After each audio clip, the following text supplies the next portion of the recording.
LDC উত্তরণ পরবর্তী challenge মোকাবেলায় প্রস্তুতি নেওয়ার নির্দেশ প্রধানমন্ত্রীর। উন্নয়ন প্রকল্প দ্রুত শেষ করার তাগিদ। সোমালিয়ায় জিম্মি জাহাজে ফুরিয়ে আসছে খাবার, নাবিকরা উদ্ধার না হওয়ায় দুশ্চিন্তায় স্বজনরা। চীনের সাথে মুক্ত বাণিজ্য চুক্তি সই করতে চায় বাংলাদেশ, বাণিজ্য ঘাটতি কমার আশা। কারওয়ান বাজার গাবতলীতে স্থানান্তরের প্রক্রিয়া শুরু, ব্যবসায়ীদের মিশ্র প্রতিক্রিয়া। নিউ ইয়র্কে বাংলাদেশি তরুণকে গুলি করে হত্যা, পুলিশের বিরুদ্ধে মানবাধিকার লঙ্ঘনের অভিযোগ।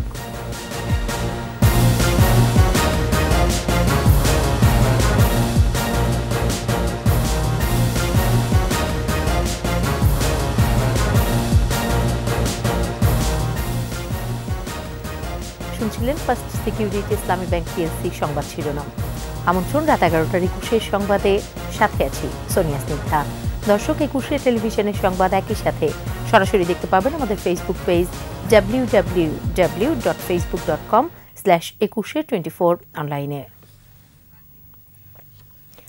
2026 এলডিসি উত্তরণ পরবর্তী সময়ের চ্যালেঞ্জ মোকাবেলায় প্রস্তুতি নিতে নির্দেশ দিয়েছেন প্রধানমন্ত্রী শেখ হাসিনা। একনেকের সভায় প্রধানমন্ত্রী চলমান উন্নয়ন প্রকল্পগুলো দ্রুত শেষ করারও অনুশাসন দেন একনেক চেয়ারপারসন। সভায় ৮,৪২৫ কোটি টাকার 10টি প্রকল্প অনুমোদন দেওয়া হয়। প্রণব চক্রবর্তীর রিপোর্ট।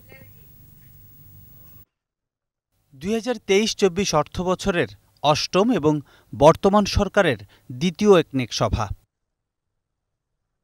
পরিকল্পনা মন্ত্রণালয়ের এ সভায় যোগ দেন প্রধানমন্ত্রী ও একনেক চেয়ারপারসন শেখ হাসিনা। সভায় মিশরের কায়রোতে বাংলাদেশ চ্যান্সারি ভবন নির্মাণ প্রকল্পের অনুমোদন দেওয়া হয়। বৈঠক শেষে পরিকল্পনা সচিব জানান, চ্যান্সারি ভবনটিতে প্রবাসীদের জন্য যেন সকল সুযোগ সুবিধা থাকে তা নিশ্চিতের অনুশাসন দিয়েছেন প্রধানমন্ত্রী। ওদের জন্য স্পেস দেওয়ার জন্য বলেছিলেন, আরেকটি হচ্ছে বুথ করে দেওয়ার জন্য বলেছেন। আমাদের এলডিসি গ্র্যাজুয়েশন হয়ে গেলে 2026-এ যে সুবিধাগুলি আমরা পাবো সেগুলি আমরা কিভাবে নিতে পারি, আরেকটি হচ্ছে যে চ্যালেঞ্জগুলি আমাদের সামনে আসবে গ্র্যাজুয়েশনের ফলে সেগুলি আমরা কিভাবে মিট আপ করবো, এই বিষয়ে কার্যকরী উদ্যোগ নেওয়ার জন্য উনি পরামর্শ দিয়েছেন। ইউনিয়ন পরিষদ কমপ্লেক্স ভবন নির্মাণের সময় বৃষ্টির পানি ধরে রাখতে ও সৌর বিদ্যুতের ব্যবস্থা রাখার পরামর্শ দিয়ে অল্প ব্যয়ের প্রকল্পগুলো অগ্রাধিকার ভিত্তিতে দ্রুত সময়ে শেষ করারও নির্দেশনা দেন প্রধানমন্ত্রী। অল্প কিছু টাকা দিলে সেই প্রকল্পগুলি শেষ করা যায়, কিন্তু আমরা ঠিকমতো ওই প্রকল্পগুলিতে যদি টাকা দিতে পারি শেষ হয়ে যায়। উনি আমাদেরকে নির্দেশনা দিয়েছেন শেষ করা দরকার সেই সব প্রকল্পে, যেন আমরা দ্রুত টাকা দেওয়ার ব্যবস্থা করে দিই, এবং আমরা পরিকল্পনা কমিশন থেকে ওনাকে আশ্বস্ত করেছি। অনুমোদিত 50 কোটি টাকার নিচে 30টি প্রকল্প একনেক সভায় অবহিত করা হয়। একনেকের সামনে এই ছোট ছোট প্রকল্পগুলি নিয়ে যাওয়া, 30টা প্রকল্প নিয়ে যাওয়া, এটা অনেক সময় সাপেক্ষ ব্যাপার, এটা অপ্রয়োজনীয়। সেই জন্যই মন্ত্রীকে ক্ষমতা দেওয়া হয়। এদিন সভায় ৮,৪২৫ কোটি 52 লাখ টাকা ব্যয়ে 10টি প্রকল্পের অনুমোদন দেওয়া হয়। এর মধ্যে সরকারি অর্থায়ন ৭,৯৩৯ কোটি ৮৭ লাখ টাকা, আর বিদেশ থেকে পাওয়া যাবে 485 কোটি ৬৫ লাখ টাকা। প্রণব চক্রবর্তী, 21 টেলিভিশন, ঢাকা। সোমালিয়ার জলদস্যুদের হাতে জিম্মি জাহাজে ফুরিয়ে আসছে খাবার, তবে নাবিকরা এখনও সংকটের কথা জানায়নি উল্লেখ করে মালিকপক্ষ বলছে, এরই মধ্যে জলদস্যুদের খাবার ফুরিয়ে যাওয়ায় তারা নিজেদের ব্যবস্থাপনায় সংগ্রহ করছে। এদিকে 2 সপ্তাহের বেশি সময়েও নাবিকরা উদ্ধার না হয় দুশ্চিন্তায় স্বজনরা। একরামুল হকের সহায়তা আরও জানাচ্ছেন সমর ইসলাম। মোজাম্বিক থেকে কয়লা নিয়ে আরব আমিরাত যাওয়ার পথে 12 মার্চ ভারত মহাসাগরে সোমালি জলদস্যুদের কবলে পড়ে এমভি আবদুল্লাহ। 16 দিন পরও নাবিকরা উদ্ধার না হওয়ায় উদ্বেগ উৎকণ্ঠায় স্বজনরা। 12 মার্চ জিম্মি করার সময় নাবিকদের জন্য জাহাজে 25 দিনের খাবার মজুদ ছিল। এ সময় নাবিকদের পাশাপাশি দস্যুরাও সে খাবারে ভাগ বসিয়েছে, ফলে খাবার দ্রুত ফুরিয়ে আসছে। জাহাজটির মালিক KSRM গ্রুপ বলছে, নাবিকদের সাথে যোগাযোগ রয়েছে, এখনও খাবার সংকটের কথা জানায়নি তারা। নাবিকদের সাথে কথা হয়েছে, তারা এখনো সংকটের কথা আমাদেরকে বলেননি। তারা যদি সংকটের কথা বলেন, আমরা বিকল্প ব্যবস্থায় খাবারের ব্যবস্থা করব। তবে আমরা যতটুকু জেনেছি, এখন দস্যুরা তাদের নিজেদের খাবার নিজেরাই বাইরে থেকে এনে খাচ্ছেন। আটক নাবিক ও জাহাজ উদ্ধারে সর্বাত্মক চেষ্টা চলছে বলে জানান তিনি। দস্যুদের সাথে আমাদের আলোচনা চলমান, আমরা ধীরে ধীরে অগ্রগতির দিকে যাচ্ছি। আশা করছি খুব অচিরেই আমরা তাদের সাথে শান্তিপূর্ণ আলোচনা সম্পন্ন করতে পারবো। শান্তিপূর্ণ আলোচনা হলেই আমরা আমাদের 23 জন নাবিককে অক্ষত অবস্থায় আমাদের দেশে ফিরিয়ে আনতে পারবো। তবে কি প্রক্রিয়ায় কতদিনের মধ্যে জিম্মিরা মুক্তি পাবে তা এখনও অনিশ্চিত। সমর ইসলাম, 21 টেলিভিশন। আগামী 3 বছরের মধ্যে চীনের সাথে মুক্ত বাণিজ্য চুক্তি FTA সই করতে চায় বাংলাদেশ। ঢাকায় নিযুক্ত দেশটির রাষ্ট্রদূত জানিয়েছেন, FTA এর আওতা আসলে লাভবান হবে বাংলাদেশ। দুই দেশের মধ্যে বিশাল বাণিজ্য ঘাটতিও কমে আসবে। এছাড়া বাংলাদেশ থেকে আম ও কাঁঠাল আমদানি করতে চায় চীন। মোহাম্মদ নুরুন নবী রিপোর্ট। চীনের সাথে বাংলাদেশের বাণিজ্য টাকার অঙ্কটা মিলিয়নের ঘরে। চীন সেখানে রফতানি করে বিলিয়ন বিলিয়ন। পরিসংখ্যান বলছে দেশটি এখন দ্বিতীয় বৃহৎ রফতানি ও বিনিয়োগকারী দেশ, কিন্তু সম্ভাবনা থাকা সত্ত্বেও পিছিয়ে আছে বাংলাদেশ। বলা হচ্ছে পাট, তৈরি পোশাক, চামড়া পণ্য, হস্তশিল্প, অ্যাকোয়াটিক প্রোডাক্ট আশা দেখাচ্ছে দেশটির বাজারে।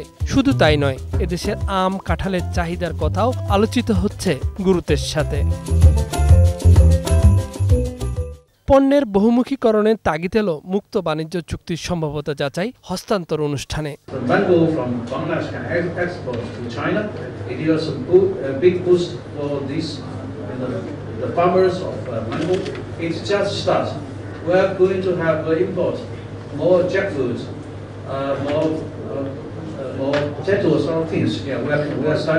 বলা হলো 2026 সালে LDC গ্রাজুয়েশন হলেও এই FTA থাকলে প্রতিকূলতা ও চ্যালেঞ্জ মোকাবেলায় বাংলাদেশকে কোনো বেগ পেতে হবে না।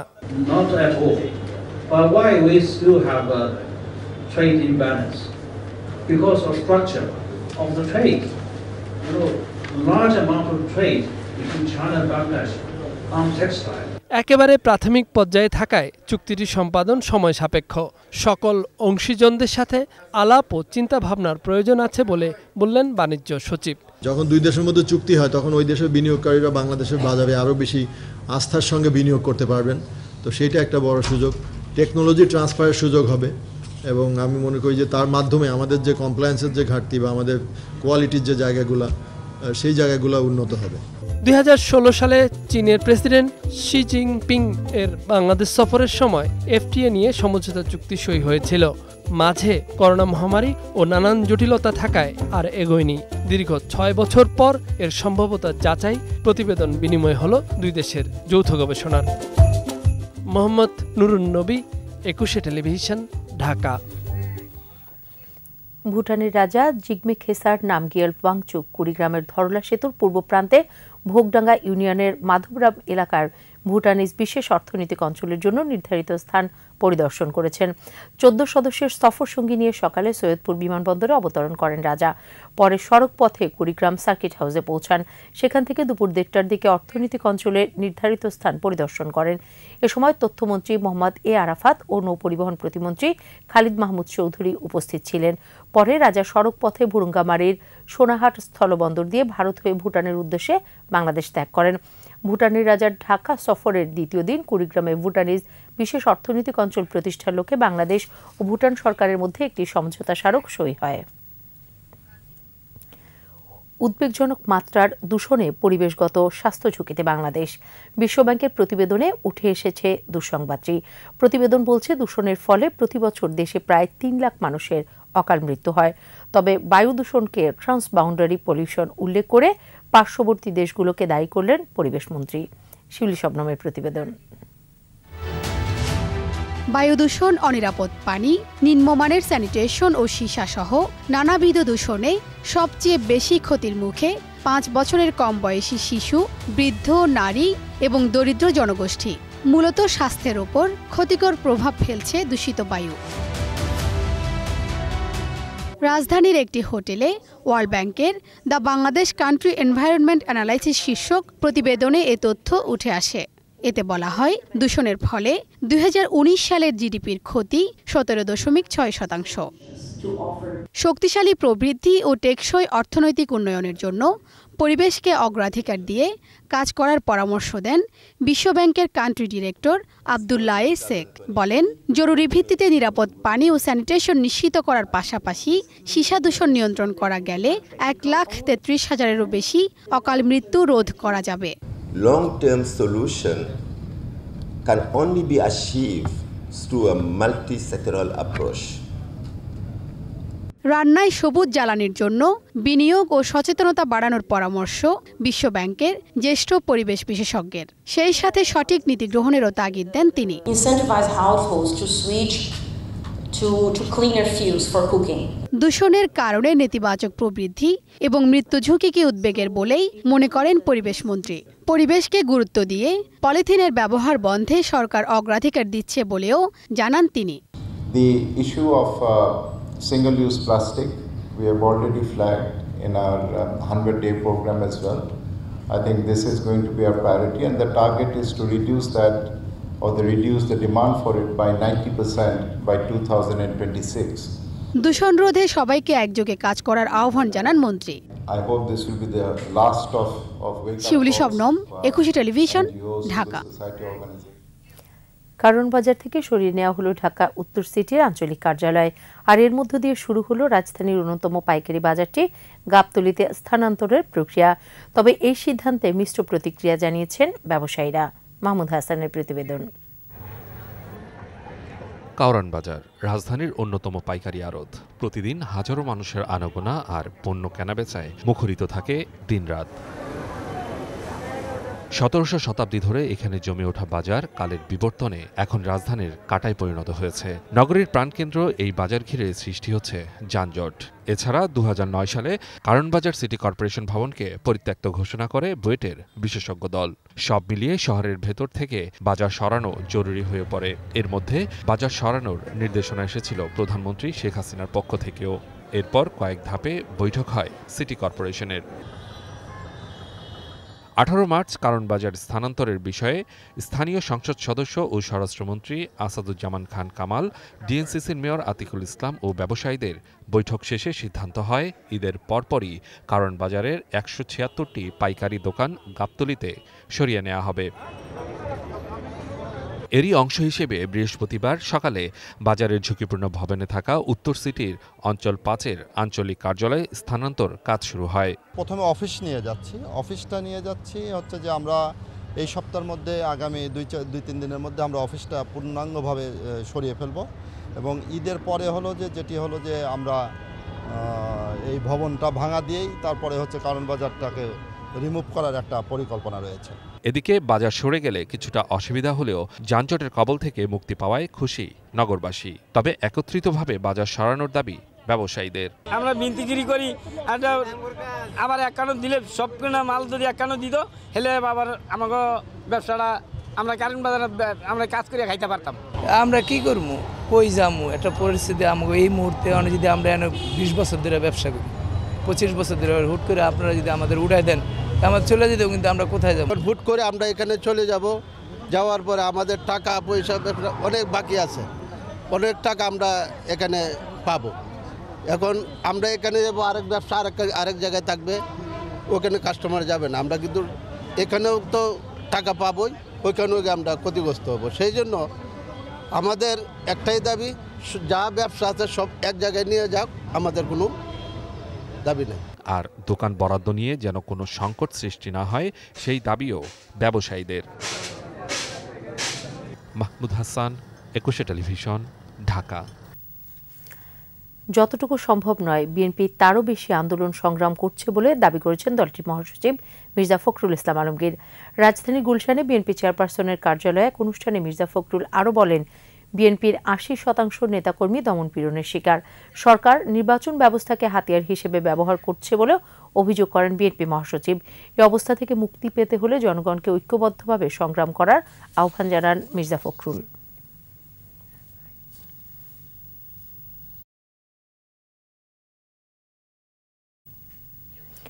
ইসরায়েলি ভাস্করের পুরস্কার গ্রহণ করে ডক্টর মোহাম্মদ ইউনুস এটিকে ইউনেস্কোর ট্রি অব দ্য পিস ঘোষণা দেয়া ফিলিস্তিনের গাজার গণহত্যাকে সমর্থনে সামিল। পররাষ্ট্র মন্ত্রণালয়ের সমসাময়িক বিষয় নিয়ে মতবিনিময়ে পররাষ্ট্রমন্ত্রী ডক্টর হাসান মাহমুদ এই মন্তব্য করেন। এ সময় মন্ত্রী জানান, 2 বাংলাদেশি ভারতে অনুপ্রবেশের ঘটনায় সীমান্তে গুলি চালিয়েছে বিএসএফ। পতাকা বৈঠকে আনুষ্ঠানিক প্রতিবাদ জানিয়েছে বিজেপি, তবে পররাষ্ট্র মন্ত্রণালয় থেকে কোনো প্রতিবাদ পাঠানো হয়নি। সীমান্তে হত্যা শূন্যে নামিয়ে আনতে বাংলাদেশের পক্ষ থেকে আগে থেকেই দেশটির সরকারকে জানানো হয়েছে। বর্জ্য ব্যবস্থাপনার ত্রুটিতে বাড়ছে পরিবেশ দূষণের ঝুঁকি। এ অবস্থায় প্রযুক্তিগত উন্নয়ন ও সমন্বিত পরিকল্পনার মাধ্যমে বর্জ্যকে সম্পদে পরিণত করার তাগিদ দিচ্ছেন পরিবেশবিদরা। আর বর্জ্য থেকে বিদ্যুৎ উৎপাদন ও ভূগর্ভস্থ ব্যবস্থাপনা সহ একগুচ্ছ কাজ শুরু করতে যাচ্ছে ঢাকা উত্তর সিটি। অন্যদিকে বর্জ্য ব্যবস্থাপনাকে চ্যালেঞ্জ হিসেবে নিয়ে জাতীয় অগ্রাধিকার বিবেচনায় কাজ করার কথা জানিয়েছেন পরিবেশমন্ত্রী। শিউলি শবনমের প্রতিবেদন। ঢাকা মহানগরীর 2 সিটির 129টি ওয়ার্ডে প্রতিদিন প্রায় 6,800 মেট্রিক টন বর্জ্য উৎপন্ন হয়। ঢাকাকে পরিচ্ছন্ন ও স্মার্ট নগরীতে রূপান্তর করতে প্রতি বছরই বর্জ্য ব্যবস্থাপনায় বিনিয়োগ হচ্ছে শত শত কোটি টাকা। গত 7 বছরে 2 সিটি কর্পোরেশন বর্জ্য ব্যবস্থাপনায় ব্যয় করেছে 3,323 কোটি টাকা। এরপরও যেখানে সেখানে খোলা আবর্জনার ভাগাড়, ময়লা সংগ্রহে সড়কে অপেক্ষায় থাকা উন্মুক্ত আবর্জনার ভ্যান, স্তূপাকারে পড়ে থাকা আবর্জনায় প্রতিনিয়ত ছড়াচ্ছে দুর্গন্ধ, বাড়াচ্ছে নাগরিক ভোগান্তি, জনস্বাস্থ্যের উপর পড়ছে ক্ষতিকর প্রভাব। বিশেষজ্ঞরা বলছেন, প্রাথমিক সংগ্রহ থেকে বর্জ্য ব্যবস্থাপনার প্রতিটি ধাপেই সংস্কার জরুরি। এটি দৃশ্য দূষণ হচ্ছে, একইভাবে এটি মাইক্রোবিয়াল দূষণ হচ্ছে, একইভাবে এটি সয়েল ওয়াটারকে পলিউশন করছে, এটি এয়ারকে পলিউশন করছে। অথচ এই বর্জ্য ব্যবস্থাপনার মাধ্যমে আমরা ওয়েস্ট টু এনার্জি গেইন করতে পারতাম। শুধুমাত্র আমাদের সমন্বয়ের অভাব, আমাদের টেকনোলজির অভাব এবং আইডিয়া ইমপ্লিমেন্টেশনের অভাবের কারণে এই বর্জ্যই থেকে যাচ্ছে। এমন অবস্থায় কিছুটা আশার খবর দিচ্ছে ঢাকা উত্তর সিটি কর্পোরেশন। শিগগিরই চীনা একটি প্রতিষ্ঠানের সাথে চুক্তির ভিত্তিতে বর্জ্য থেকে বিদ্যুৎ উৎপাদনের কাজ শুরু করতে যাচ্ছে তারা।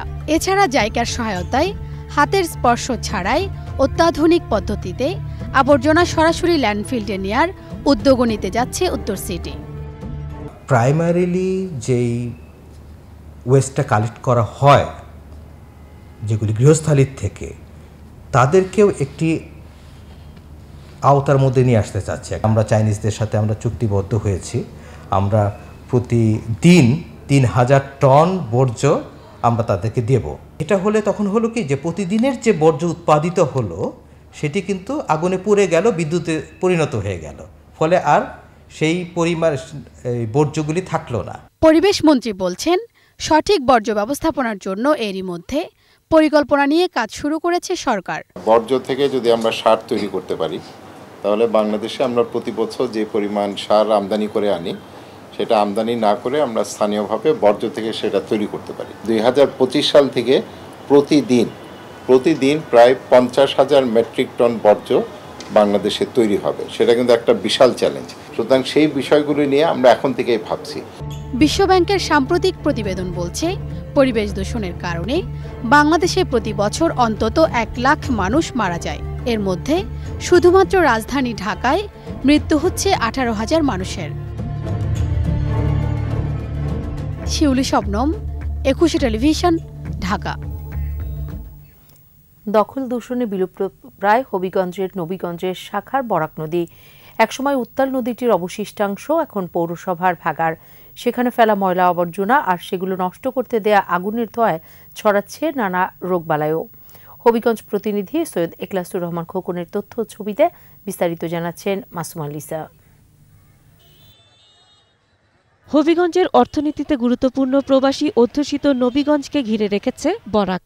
শাখা নদীটি বিস্তৃত উপজেলা শহরের বুক চিরেও। 25-30 বছর আগেও বিস্তীর্ণ এ জনপদের মানুষের জীবন জীবিকা ও বর্ষায় চলাচলের একমাত্র অবলম্বন ছিল নদীপথ। বরাক দিয়ে চলত ছোট ছোট লঞ্চ, পণ্যবাহী বড় বড় নৌকা। ভিড়ত নবীগঞ্জ শহরের জেলা পরিষদ রেস্ট হাউস ঘাটে। সেচের উৎস ছিল আষাঢ়ের পানিতে থই থই করা বরাক। নদীটিতে মাছ ধরেও জীবিকা নির্বাহ করতেন অনেকে। স্বাধীনের পরে নৌকা খুব বেশি চলাচল করতো, মাছ বেশি ধরা যাইতো।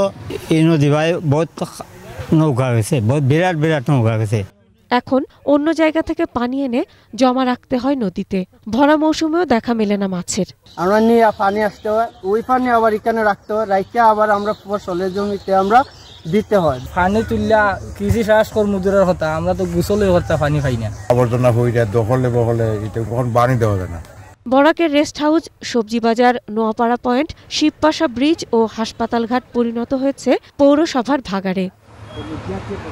দখলে দূষণে অস্তিত্ব সংকটে পড়া বরাকের অবশিষ্ট অংশও এভাবেই ময়লা আবর্জনা ফেলে ভরাট করছে পৌর কর্তৃপক্ষ। প্রকৃতির সৃষ্টি কোনো নদী যদি দখল কেউ করে, দূষণ কেউ করে, সেটা প্রচলিত আইন অনুযায়ী সেটি শাস্তিযোগ্য অপরাধ, তাদেরকে শাস্তির আওতায় আনা উচিত। অভিযোগ আংশিক স্বীকার করে ডাম্পিং স্টেশন না থাকায় পরিচ্ছন্নতা কর্মীরা নদীতে ময়লা ফেলছেন দাবি মেয়রের। সিদ্ধান্তের বাহিরেও আমাদের সুইপাররা বা অনেকে ইন্টারেস্টেড হয়ে ফেলে দেয়, এই বিষয়টি আমরা সতর্কভাবে দেখার চেষ্টা করছি। নদীর অবৈধ দখল উচ্ছেদে কয়েক বছর আগে তালিকা করলেও বেশি দূর এগোতে পারেনি জেলা প্রশাসন। নতুন করে তথ্য সংগ্রহ চলছে, দ্রুতই সবগুলো নদী দখল ও দূষণমুক্ত করার উদ্যোগের আশ্বাস জেলা প্রশাসকের। দূষণ দখল যেখানে আছে তথ্য সংগ্রহ করছি, আমরা আমাদের জায়গা থেকে কর্মপরিকল্পনা গ্রহণ করছি। শাখা বরাক নদীর নাব্যতা ফিরিয়ে আনতেও কার্যকরী পদক্ষেপ চান নবীগঞ্জবাসী। মাসুম আলিসা, 21 টেলিভিশন। এবার বিশেষ আয়োজন উত্তাল মার্চ।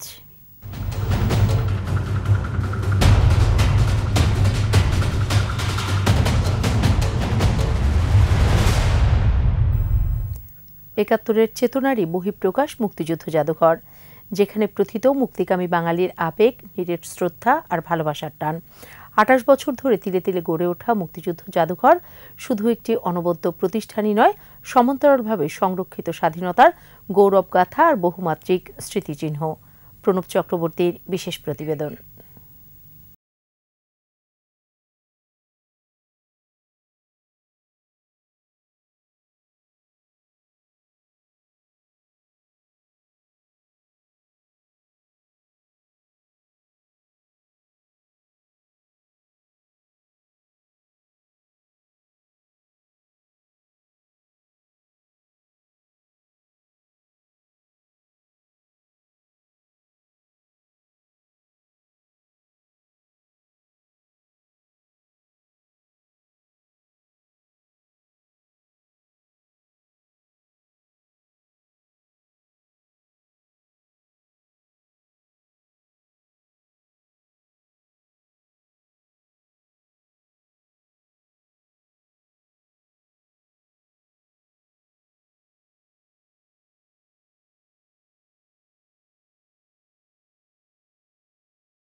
কিন্তু এটা জনগণের প্রতিষ্ঠানে রূপান্তরিত হয়েছে এবং এর সংগ্রহ কিন্তু অনেকভাবে বাড়তে শুরু করে।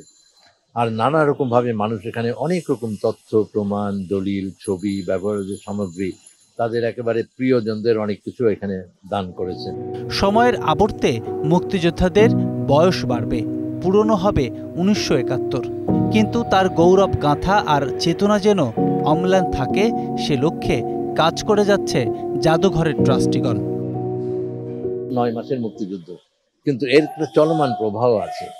আর সেখানে আমরা আরো যেটা বড়ভাবে দেখি যে মুক্তিযুদ্ধের মূল্যবোধটা যেন এক প্রজন্ম থেকে আরেক প্রজন্মে বহমান থাকে, ইতিহাস, মূল্যবোধ আর ইতিহাস চর্চা। আগামীর পৃথিবীতে যারা নতুন অতিথি রূপে আবির্ভাব হবে, তাদের কাছেও যেন অনবদ্য হয়ে ওঠে বাঙালির মহান আত্মত্যাগ। এ লক্ষ্যেই কাজ করে যাচ্ছে বাঙালির অহংকার মুক্তিযুদ্ধ জাদুঘর। বাংলাদেশের মুক্তিযুদ্ধের রয়েছে অনন্য ইতিহাস। বাঙালি চাইলেই যে এমন অগ্নিশিখার মতো জ্বলে উঠতে পারে, মুক্তিযুদ্ধ তারই সবচেয়ে বড় প্রমাণ। তাই তো বিশ্ব সভায় বাংলাদেশ আর বাঙালিকে গোনা হয় অনন্য মর্যাদায়। প্রণব চক্রবর্তী, একুশে টেলিভিশন, মুক্তিযুদ্ধ জাদুঘর, ঢাকা।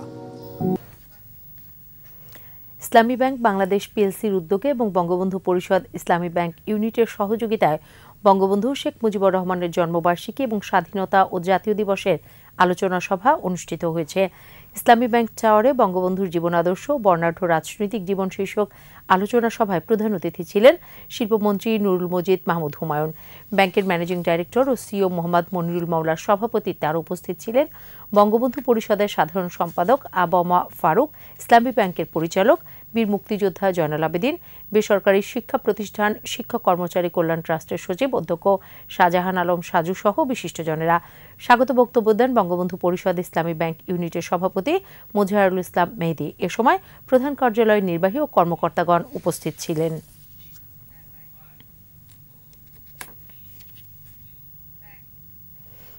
এবার বিশেষ আয়োজন বিকাশ ঈদ কেনাকাটা।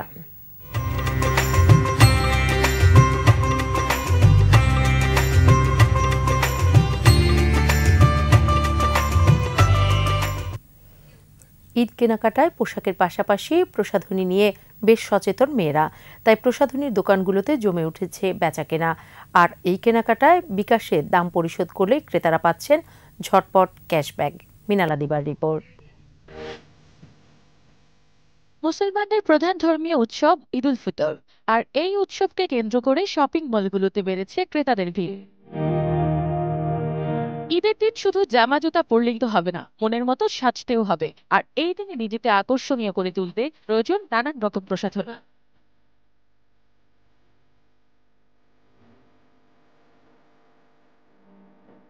রাজধানীর বসুন্ধরা সিটিতে গুডি স্টিলের শোরুমে বিভিন্ন দেশের নামি দামি ব্র্যান্ডের প্রসাধনী সামগ্রীর সমাহার। Skin care, hair care, body wash, makeup item সহ আরো নানা পণ্যের পসরা এই শোরুমে। পোশাকের পাশাপাশি মেকআপেও চলছে মন গড়া স্টাইলের রাজত্ব। লিপস্টিক, ব্লাশন, foundation, concealer, kajal, mascara, eyeshadow, shampoo, body lotion সহ রয়েছে অসংখ্য ব্র্যান্ডের পণ্য।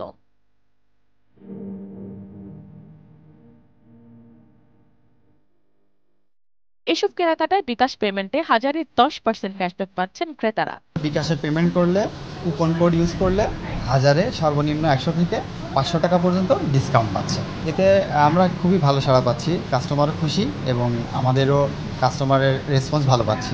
পছন্দের পণ্য কেনার পাশাপাশি বিকাশ পেমেন্টে ক্যাশব্যাক পেয়ে খুশি তারা। বিকাশ পেমেন্ট করলে ক্যাশব্যাক পাচ্ছি 10% পর্যন্ত। এই জন্য আর কি ভালোই লাগছে যে পেমেন্টও করছি, আবার পাশাপাশি ক্যাশব্যাকটাও পেলাম। আর ঈদে তো দেখা যাচ্ছে যে আপনার ড্রেসের পাশাপাশি একটু মেকআপ করলে, মানে ড্রেস পরলে যেরকম সৌন্দর্যটা মানুষের ফুটে ওঠে, মেকআপ না করলে, মেকআপ ছাড়া কিন্তু ফুল দিয়ে আনকমপ্লিট থাকে। ঈদের আনন্দ আরেকটু ডাবল করার জন্যই হচ্ছে কসমেটিক্সটা আরেকটু গুরুত্বপূর্ণ। সেক্ষেত্রে অথেন্টিক প্রোডাক্টগুলো আমি এখান থেকে নিতে পারছি। আর তার থেকে বড় কথা যে আমি বিকাশে পেমেন্ট করতে পারছি। বিকাশ থেকে 10% ক্যাশব্যাক পেয়েছি, যেখান থেকে আমার আনন্দটা আরও মনে হচ্ছে 100% বেড়ে গিয়েছে। যে আমি অথেন্টিক প্রোডাক্টটা পাচ্ছি, তার সাথে আমার হচ্ছে ক্যাশব্যাক পাচ্ছি, আমার টাকাটা সেভ থাকছে। মিনালা দিবা, একুশে টেলিভিশন, ঢাকা।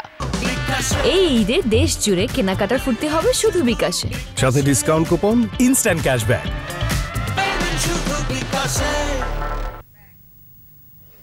এবার ব্যবসা বাণিজ্যের সংবাদ।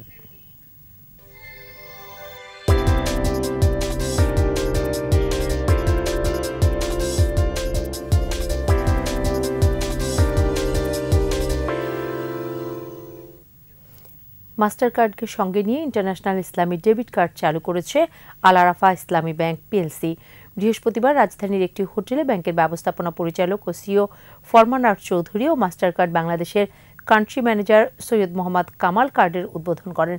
এ সময় উপব্যবস্থাপনা পরিচালক সাব্বির আহমেদ, মোহাম্মদ মাহমুদুর রহমান, আবেদ আহমেদ খান, মোহাম্মদ আবদুল্লাহ আল মামুন, মোহাম্মদ ফজলুর রহমান চৌধুরী, ঊর্ধ্বতন কর্মকর্তাবৃন্দ, মাস্টার কার্ডের ডিরেক্টর জাকিয়া সুলতানা সহ সিনিয়র কর্মকর্তারা উপস্থিত ছিলেন।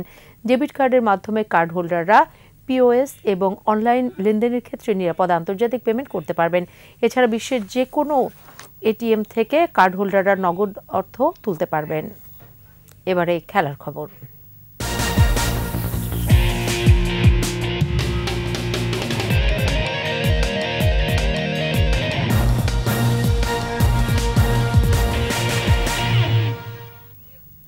দ্বিতীয় টেস্টে ফিরতে পেরে খুশি সাকিব আল হাসান। সাদা পোশাকে নিজেদের দুর্বলতা স্বীকার করলেও শ্রীলঙ্কার বিপক্ষে বাংলাদেশের জেতা উচিত বলে মন্তব্য করেন সাকিব। আরও বলেন, দলের সদস্যদের সহযোগিতা পেলে সেরা অধিনায়ক হবেন নাজমুল হোসেন শান্ত। রাজধানীতে এক অনুষ্ঠানে সাংবাদিকদের মুখোমুখি হয়ে এসব কথা বলেন সাকিব আল হাসান। আশা তো সবসময় করি যেন জিতবো, বাট টেস্ট ক্রিকেট সবসময় আমরা স্ট্রাগল করেছি, আমাদের জন্য ডিফিকাল্ট।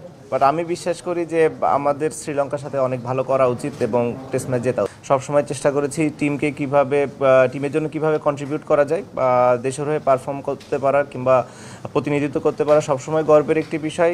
স্বাভাবিকভাবেই টেস্ট ক্রিকেটে ফিরতে পেরে আমি আনন্দিত, গর্বিত অ্যাট দি সেম টাইম। কিছু রেজাল্ট ওর পরে এসেছে যেটা ওকে হেল্প করবে বা আরও গ্রো করতে। সবার সাপোর্ট থাকলে আমার ধারণা ও অসাধারণ একজন লিডার হবে। প্রথম কোনো বাংলাদেশি আম্পায়ার হিসেবে আইসিসির এলিট প্যানেলে জায়গা পেলেন শরফুদ্দৌলা ইবনে সৈকত। বার্ষিক রিভিউ ও নির্বাচন প্রক্রিয়া শেষে আজ এই সিদ্ধান্তের কথা জানিয়েছে বিশ্ব ক্রিকেটের নিয়ন্ত্রক সংস্থা। 2006 সালে আন্তর্জাতিক প্যানেলে জায়গা পেয়েছিলেন সৈকত। মিরপুরে বাংলাদেশ শ্রীলঙ্কার ম্যাচ পরিচালনার মধ্য দিয়ে 2010 আন্তর্জাতিক অঙ্গনে অভিষেক হয়। ছেলেদের ম্যাচে অ্যানফিল্ডে আম্পায়ার হিসেবে 10টি টেস্ট, 63টি ওয়ানডে, 44টি টি-20 ম্যাচে গুরুত্বপূর্ণ দায়িত্ব পালন করেন শরফুদ্দৌলা। নারী ক্রিকেটে 13 ওয়ানডে এবং 28টি টি-20 পরিচালনার অভিজ্ঞতা রয়েছে তার।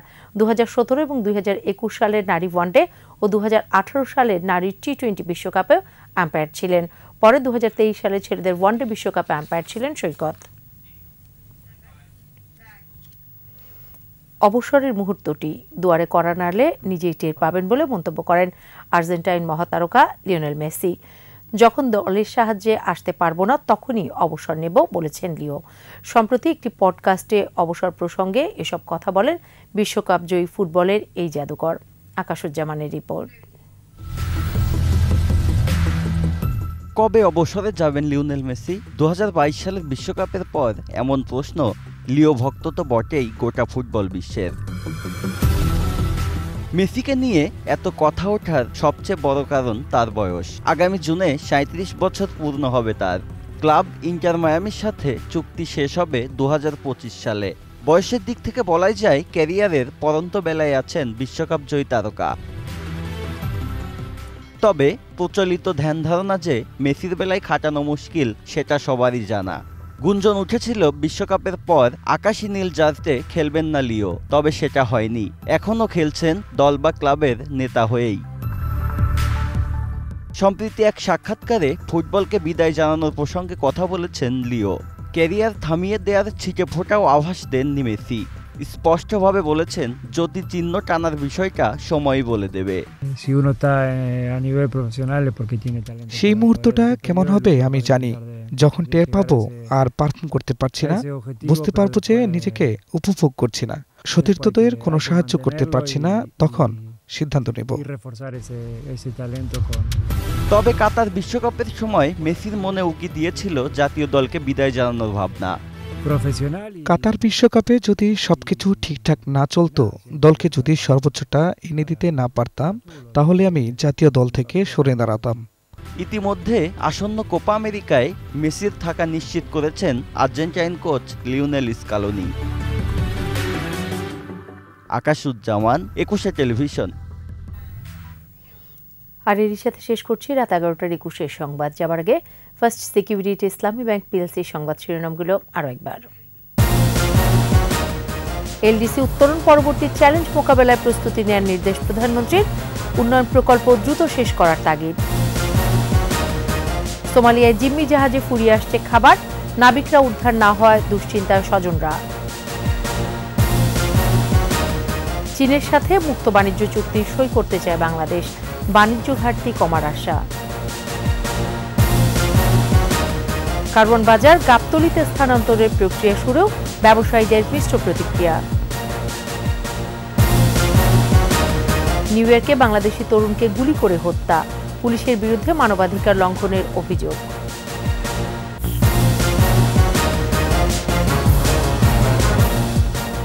সর্বশেষ খবর জানতে ডায়াল করুন 2024 নম্বরে, আর ভিজিট করুন 21-tv.com ওয়েবসাইটে।